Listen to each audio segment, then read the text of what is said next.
Like she enjoy nature. Like she one of the reason why we live here, and like you say, the house is on one side. We have the entire street. We bought all the lots. So the house is on one side, and then we have the other lots just for gardening. So she like gardening, she like the outdoors, she like planting her food.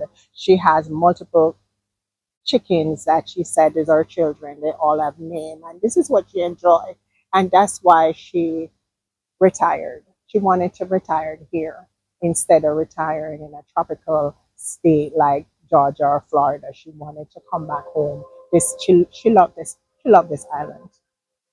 It's just a cruel, and it's just unbelievable that after working, leaving your country, going to make life, go search for the American dream, and you finally achieve the dream and come back and decide, okay, I'm going to spend my retirement money in my own birthright country. This is what is happening. She's not the first retiree or the first elderly person being targeted by woodlands. This is just unfair. It is very unfair. It makes somebody like me don't want to return home.